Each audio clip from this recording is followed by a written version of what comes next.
Back my YouTube channel asked दिग्गज academy. मित्रों, जिस प्रकार आप जानते हैं यूपी बोर्ड इंटरमीडिएट की परीक्षाएं 7 जुलाई से 20 जुलाई के बीच होने वाली है। हम लोगों के पास ज़्यादा समय नहीं है, तुम लोगों को स्पीड में चढ़ना पड़ेगा। स्पीड में चलने का मतलब ये कदे नहीं हम एकदम उड़ा दें, हम स्टेप बाय स्टेप चलेंगे।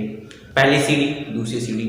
तो फ्रेंड, ज़्यादातर मित्रों की समस्या आती है कि सर हिंदी, संभवतः हिंदी का पेपर पहले होता है, ज़्यादा से ज़्यादातर देखा गया है। तो आज हिंदी के बारे में बात करेंगे। हिंदी में आज मैं आपको पूरा खत्म कराऊंगा हिंदी गद्य साहित्य का इतिहास। मोस्ट इंपोर्टेंट क्वेश्चन, पिछले की अपेक्षा जो है उसमें 5 नंबर का आता है और हिंदी पद्य साहित्य में आता है 5 नंबर। यानी हिंदी गद्य साहित्य में आपका 5 नंबर का आता है और हिंदी पद्य साहित्य में आपका 5 नंबर आता है। ये क्वेश्चन आपको पिछले एग्जाम पैटर्न की तरह ये 10 नंबर के कराए जाएंगे। मेरा उद्देश्य बिल्कुल नहीं है, मैं ये नहीं कह रहा हूँ कि ये आ जाएगा, लेकिन ये पढ़ना जरूरी है, आपके आगे काम आएगा, पेपर में भी आ सकता है। तो हम रुक नहीं सकते, चलना जरूरी है। रुक गए, समय बीतता ही जाएगा, तो कतई यहाँ पर रुकना नहीं है, अच्छे से पढ़ना है। तो फ्रेंड, हिंदी की आज महामाराथन क्लास लेगी, इसमें मैं आपको डिस्कस कराऊंगा हिंदी गद्य साहित्य का इतिहास। इसमें मैं आपको पढ़ाऊंगा हिंदी गद्य साहित्य का इतिहास। यानी मैं आपको इसमें जो पढ़ाऊंगा वो है हिंदी गद्य साहित्य का इतिहास। तो फ्रेंड, जो क्वेश्चन मैं बताऊंगा वो बहुत ही इंपॉर्टेंट क्वेश्चन है, वो काफी बार विगत परीक्षा में आ चुके हैं। खासकर स्टोरी रूप में आपको बता दूंगा ताकि आपके भेजे में अच्छे से बुक्स पाए। तो हिंदी गद्य साहित्य का इतिहास। फ्रेंड, हम बात करते हैं खड़ी बोली गद्य का विकास। सबसे मैंने आपसे कहा खड़ी बोली गद्य का विकास, कि खड़ी बोली गद्य का विकास। फ्रेंड, अगर हम बात करेंगे कि खड़ी बोली गद्य का विकास किस भांति हुआ, यानी जो खड़ी बोली गद्य है वो किस भांति हुआ, तो फ्रेंड खड़ी बोली गद्य का विकास 10वीं शताब्दी में हुआ। कौन सी शताब्दी? एक क्वेश्चन यहां बन गया कि खड़ी बोली गद्य का विकास कौन सी शताब्दी में हुआ, तो क्वेश्चन आंसर हो गया 10वीं शताब्दी। यानी जो खड़ी बोली गद्य का विकास है वो 10वीं शताब्दी से माना जाता है। हेमचंद सूरी के ग्रंथ, हेमचंद सूरी जी ने एक ग्रंथ लिखा है। हेमचंद सूरी ने एक ग्रंथ लिखा है। ग्रंथ का मित्रों नाम है शब्दानुशासन। क्या नाम है? शब्दानुशासन। नोट करते रहना अपनी पुस्तकिया में, ना तो भूल जाओ। हेमचंद सूरी जी ने एक ग्रंथ लिखा है, उसका नाम है शब्दानुशासन। तथा नरपति नाल ने भी एक ग्रंथ लिखा है। क्या लिखा है? नरपति नाल ने। जो नरपति नाल जी ने वो जो लिखा है वो है बीसल देव रासो।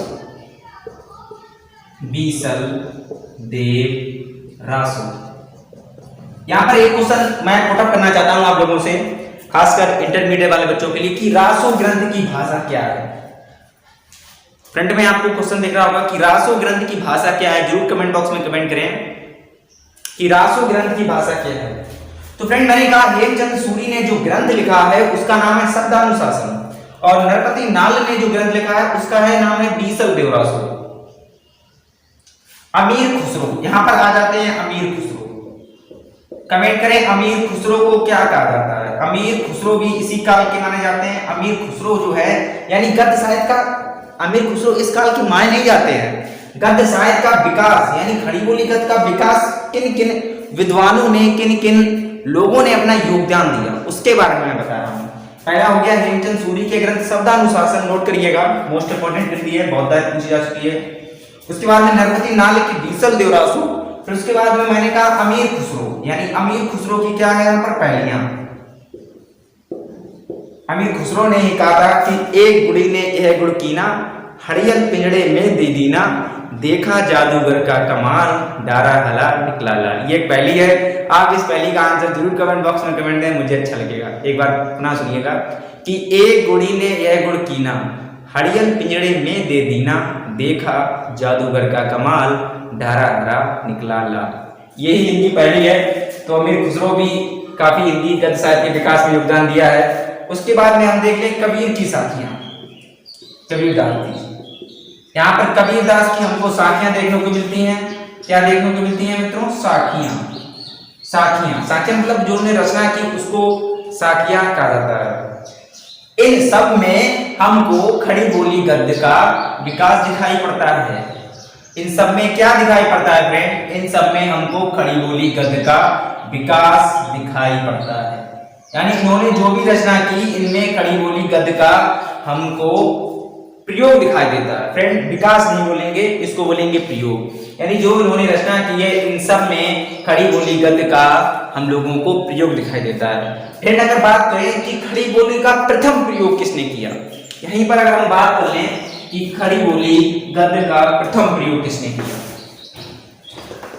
यहां पर अगर हम बात कर लें कि खड़ी बोली गद्य का प्रथम प्रयोग किसने किया, जो खड़ी बोली गद्य का प्रथम प्रयोग जो किया है वो किया है अकबर के दरबारी कवि। यहाँ पर फिर नाम आता है अकबर के दरबारी कवि। काफी लोगों ने नाम सुना होगा क्योंकि इतिहास बदलता नहीं है। जो आपने कक्षा 6 में पढ़ा हो, सॉरी जो कक्षा आपने 9th में पढ़ा होगा, जो 10th में पढ़ा होगा, जो फर्स्ट ईयर में पढ़ा होगा, इंटर में भी वही है, बस थोड़ा बढ़ा दिया जाता है, रचनाओं के बारे में बढ़ा दिया जाता है, इतिहास वही रहता है।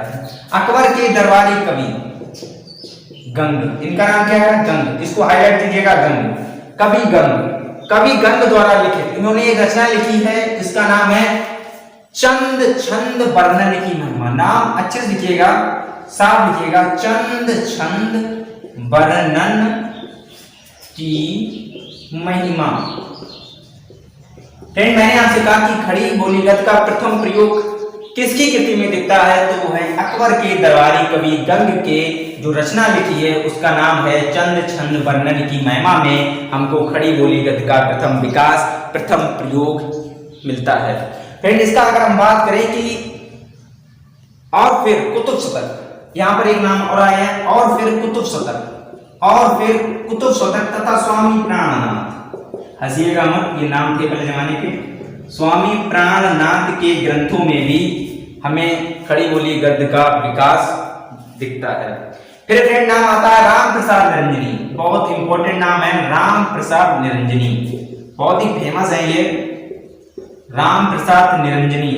राम प्रसाद निरंजनी के इन्होंने भी एक ग्रंथ लिखा है, यानी रचना लिखी है, ग्रंथ नहीं बोल सकते, इसे रचना बोल सकते हैं। मैं आपको यहाँ पर बताना चाहता हूं कि मैंने आपसे कहा कि ये देखो मथुरानाथ शुक्ल ने लिखा पंचाग दशम। मित्रों ये हवा में मत उड़ा देना, ये रचनाएं पूछी जा सकती हैं कि चंद छंद वर्णन की महिमा के रचनाकार कौन है, तो आपको लिखना पड़ेगा कवि गंग। पद्म पुराण का भाषानुवाद किसने किया? दौलत राम। राम प्रसाद निरंजनी ने कौन सी रचना की? भाषा योग वशिष्ठ। उसके बाद में मथुरानाथ शुक्ल जी ने कौन सी रचना लिखी, तो वो है पंचांग दशम। मित्रों अब ही बात करते हैं मुंशी सदा शुक्ला। मोस्ट इंपोर्टेंट नाम यहाँ पर लिख लीजिएगा, मुंशी सदा शुक्ला। मित्रों ये नाम नहीं है, ये एक ब्रांड है। लोग नहीं कहते ब्रांड है, तो ये है एक ब्रांड, मुंशी सदा शुक्ला। मित्रों मुंशी सदा शुक्ला ने लिखा है जो सुख सागर। सुख सागर का मतलब ये नहीं है सुख रहो, इसके बारे में कुछ डिटेल मिलेगी। इन्होंने रचना की है सुख सागर। और फ्रेंड अगर हम यही बात करें तो ईसा उल्लाह खां, ये कभी हटा दीजिए आप थोड़ा, यहां पर लिखे हम ईसा उल्लाह खां।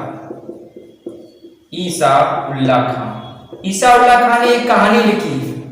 कहानी का मतलब ये है, मैं आपको बताऊंगा फोस्टर के अनुसार एक विद्वान रहे जिन्होंने कहानी की अपनी एक परिभाषा दी है, कहानी का एक अपना तथ्य दिया है, वो अलग बात है। स्टेप बाय स्टेप पढ़ेंगे। ईसा उल्लाह खां ने जो कहानी लिखी है वो है रानी केतनी की कहानी। कौन सी कहानी? रानी केतनी की कहानी। ओके, रानी केतनी की कहानी। एक बच्चा आया, मैं कुछ काम कर रहा था, उसने पूछा सर उसने कहा था किसने लिखा है? ये बहुत ही इंपॉर्टेंट कृति है। उसने पूछा, मुझे याद आ गई तो मैं उसको आंसर देना चाहता हूं, वो भी आपकी तरीके से क्लास पढ़ता है। उसने कहा था कि सर जब आप हिंदी पढ़ाइएगा तो मुझे ये नहीं आ रहा है कि उसने कहा था, उसने कहा था, किसने कहा था, बहस करने का कोई मतलब नहीं है, उसने कहा था। फ्रेंड ये कहानी है, इस कहानी के जो रचनाकार है वो है चंद्रधर शर्मा गुलेरी। कौन है? चंद्रधर शर्मा गुलेरी जी। तो यहां पर हम बात कर लें, ईसा उल्लाह खां ने जो लिखी है वो लिखी है रानी केतनी की कहानी। उसके बाद में सदल मिश्र ने लिखी है नासी केतुपाख्यान, और 4 जो रचनाएं हैं वो भी बहुत प्रसिद्ध है। 4 लेखक का विशेष योगदान रहा है। फ्रेंड जो ये है कि खड़ी बोली गद्य के विकास में 4 जो लेखक हैं उनका योगदान बहुत ही महत्वपूर्ण रहा है, जिनके योगदान को कभी भी हिंदी साहित्य में भुलाया नहीं जाएगा। फ्रेंड 4 लेखक, पहला अगर मैं बात करूं तो वो थे मुंशी सदा सुखलाल। कौन थे? मुंशी सदा सुखलाल। कौन थे फ्रेंड? मुंशी सदा सुखलाल। और दूसरे थे सदल मिश्र। कौन थे फ्रेंड? सदल मिश्र। नाम नोट करते रहिएगा, हलवा नहीं है, भूल जाओगे आप। जो तीसरे हैं वो हैं ईसा उल्ला खां। ईसा उल्ला खां, ओके। तो तीसरे हैं लल्लू।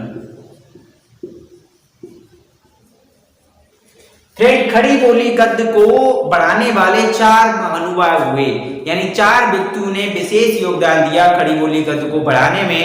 जो पहला नाम है वो है मुंशी सदा सुखलाल जी, जो दूसरा नाम है वो है लल्लू लाल, और जो तीसरा नाम है वो है मुंशी सदा सुखलाल, सॉरी तीसरा नाम है वो है सदल मिश्र, और जो चौथा नाम है वो है ईसा उल्ला खां। फ्रेंड इसी के साथ में आपका हिंदी गद्य का विकास पूरा होता है। अब हम जानते हैं कि भारतीय जागरण की शुरुआत किस प्रकार हुई, कौन से देश में, कहाँ पे, किस प्रकार की रचना हुई, उसका साहित्य कैसा था, और किस प्रकार की हिंदी में विभिन्न चरण आते गए, और किस प्रकार युग की शुरुआत हुई।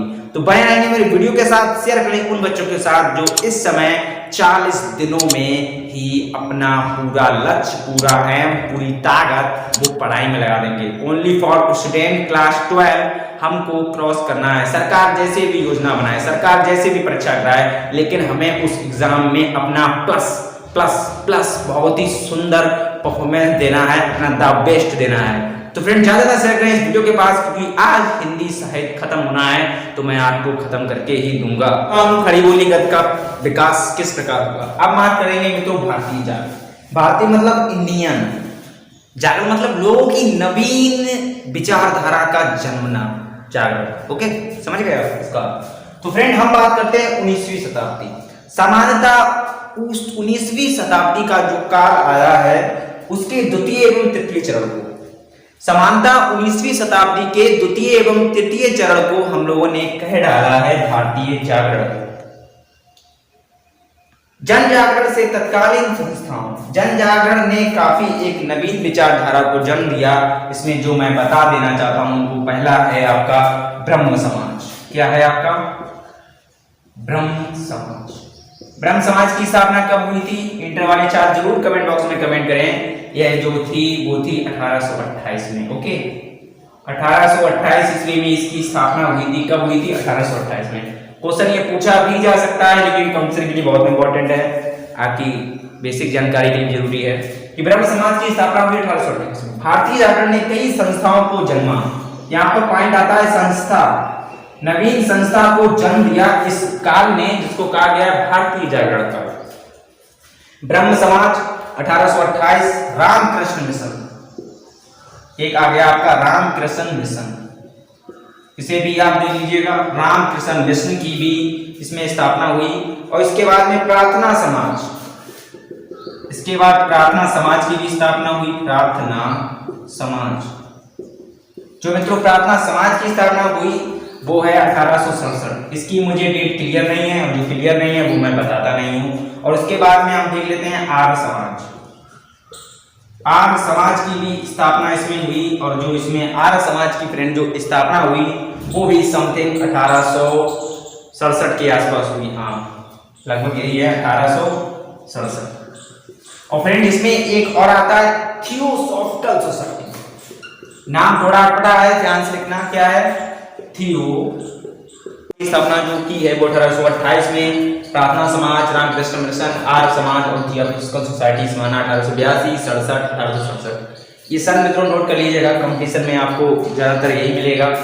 फ्रेंड मैं यहाँ पर जो आपको बात कर रहा था वो मैं कर रहा था भारतीय जागरण की, यानी जो स्वामी दयानंद सरस्वती जी वो हैं, उन्होंने एक रचना लिखी है जो बहुत ही इंपॉर्टेंट है। उसका नाम है Satyarth Prakash. Most important question. Question आता कैसे है? वो आता है कि सत्यार्थ प्रकाश नामक ग्रंथ की रचना किसने की है? तो की है स्वामी दयानंद सरस्वती जी ने। और फ्रेंड जन जागरण का आरंभ कहां से हुआ, यानी जो ये जागरण हुआ उसका आरंभ कहां से हुआ। फ्रेंड ये जो जागरण हुआ उसका आरंभ हुआ बंग प्रदेश से, और बंग का आशय है मित्रों बंगाल से। कहां से है मित्रों, बंग प्रदेश का जो प्रयोजन है वो है बंगाल से। फ्रेंड 19वीं शताब्दी के मध्य में दो लेखक सामने आए। 19वीं शताब्दी में कौन से दो लेखक सामने आए, वो है राजा शिव प्रसाद सितारे जी। कौन है, राजा शिव प्रसाद सितारे जी। ज्यादा इंपॉर्टेंट नहीं है लेकिन लिख लीजिएगा, राजा शिव प्रसाद सितारे। यहाँ पर शिव प्रसाद सितारे राजा, वो थे राजा लक्ष्मण सिंह। कौन थे, राजा लक्ष्मण सिंह। यानी राजा लक्ष्मण सिंह ने इनके विरुद्ध संस्कृत गर्भित हिंदी गद्य को प्रश्रय दिया। यानी जो ये थे राजा शिव प्रसाद सितारे, और जो इनके विपक्षी नेता थे, इनको बोलता है विपक्षी, इनको विपक्षी नेता थे वो थे राजा लक्ष्मण सिंह ने। यानी इन्होंने कहा वो अरबी फारसी मिश्रित रूप साहित्य में दिया, और इन्होंने संस्कृत गर्भित रूप साहित्य को दिया। फ्रेंड ये थे भारतीय जागरण के प्रमुख कर्ता, जिन्होंने कुछ क्रियाकलाप ये है जो भारतीय जागरण में इंपॉर्टेंट है। अब फिर हम सीधे बात कर देते हैं भारतेंदु युग की, 1868 से 1900। फ्रेंड जो ये रचना हमने बता चुके हैं, ये फालतू में नहीं है, ये रचनाएं बहुत ही इंपॉर्टेंट है और ये बोर्ड में पूछी भी जा चुकी हैं। तो एक भी पॉइंट मिस ना करिएगा, क्योंकि वहां अगर आपने मिस कर दिया, यहाँ अगर आपने मिस कर दिया तो वहां आप भी मिस हो जाएंगे। तो एक एक पॉइंट को एक एक सीरीज लीजिएगा, अच्छे से समझिएगा। अगर कोई भी समस्या आती है तो कमेंट बॉक्स में कमेंट जरूर। खड़ी बोली गद्य का विकास हम देख चुके, हम भारतीय जागरण देख चुके, लेकिन आज जो हम अभी देखने वाले हैं वो है भारतेंदु युग। कौन सा युग, भारतेंदु युग। अगर मैं इस युग की बात करूं तो 1868 से, कब से, 1868 से 1900 ईस्वी तक के युग को जो कहा गया है वो क्या कहा गया है, भारतेंदु युग।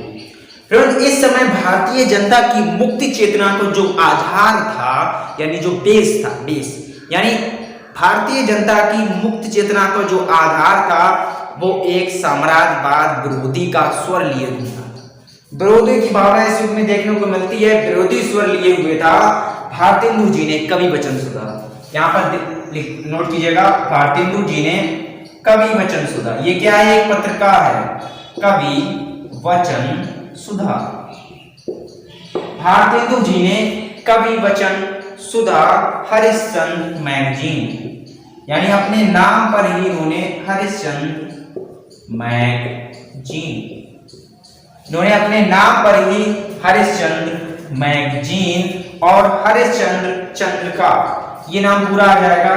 और यहाँ पर एक नोट और कर लीजिएगा कि हरिश्चंद्र चंद्रिका, यानी भारतेंदु जी ने खुद ही कवि वचन सुधा, हरिश्चंद्र मैगजीन और हरिश्चंद्र चंद्रिका पत्रिका लिखी। और यहाँ पर एक नाम बहुत ही इंपॉर्टेंट है, वो है पंडित बालकृष्ण भट्ट जी। क्या नाम इंपॉर्टेंट है मित्रों, पंडित बालकृष्ण भट्ट। मित्रों पंडित बालकृष्ण भट्ट ने हिंदी प्रदीप, कौन सी पत्रिका मित्रों, हिंदी प्रदीप प्रकाशन की। कौन सी पत्रिका, हिंदी प्रदीप। और यहाँ पर अगर हम बात करते हैं तो प्रताप नारायण मिश्र भी यहाँ पर आ जाएंगे। फ्रेंड नोट करिएगा, यहाँ पर प्रताप नारायण मिश्र भी आ जाएंगे। कौन, प्रताप नारायण मिश्र। प्रताप नारायण मिश्र ने जो पत्रिका थी वो थी ब्राह्मण। कौन सी मित्रों पत्रिका थी, ब्राह्मण। इन्होंने ब्राह्मण पत्रिका का संपादन किया। कौन सी पत्रिका का, ब्राह्मण पत्रिका। लेकिन अगर हम बात करें के माध्यम से खुलकर लड़ा, मैंने आपको शुरू में ही बोला था कि इस समय सामाजिक चेतना का जो आधार था वो साम्राज्यवादी विरोधी स्वर लिए हुए थे। इस युग के लेखक, इस युग के रचनाकारों ने अपनी पत्रिकाओं के माध्यम से खुलकर लड़ा। खुलकर लड़ने का मतलब ये है कि उन्होंने लाठी नहीं चलाई, अपने पत्रिकाओं के माध्यम से जो उस समय समाज में कुरीतियां थी, जो विचारधारा थी, गलत सोच थी, रूढ़िवाद थी, उनको उन्होंने अपनी पत्रिकाओं के माध्यम से कहा, बोला, समझा और उसको लिखा। लिखकर उन्होंने जो कुछ भी नहीं कर सकता वो कलम, कलम की ताकत बहुत बड़ी होती है, समझे, कलम, कलम। तो फ्रेंड ये सब पत्रकार हैं भारतेंदु योग ने लिखी है कवि वचन सुधा हरिश्चंद्र मैगजीन और हरिश्चंद्र का। ठीक उसी प्रकार पंडित बालकृष्ण भट्ट ने भी पत्रकार लिखी है, वो है हिंदी प्रदीप। और इसी युग के लेखक हैं पंडित प्रताप राणा मिश्र, उन्हें भी लिखी है ब्राह्मण। ब्राह्मण बहुत ही इंपॉर्टेंट है, इंपॉर्टेंट इसमें सभी पत्रिका हैं, क्वेश्चन ऐसे आता है। ब्राह्मण पत्रिका का संपादन किसने किया, तो आप लिखेंगे पंडित प्रताप राणा मिश्र जी ने। कवि वचन सुधा नामक पत्रिका का संपादन किसने किया, भारतेंदु हरिश्चंद्र जी ने। हिंदी प्रदीप नामक पत्रिका के संपादक कौन है, वो है पंडित बालकृष्ण भट्ट। फ्रेंड भारतेंदु योग था सन 1868 से 1900। अब हम बात करते हैं द्विवेदी योग। द्विवेदी योग की जो समय सीमा थी वो थी 1900 से, इसके आगे हम कर देंगे 1900 से आ जाएगा 1922, ये है द्विवेदी युग। अब द्विवेदी युग के बारे में हम जानते हैं।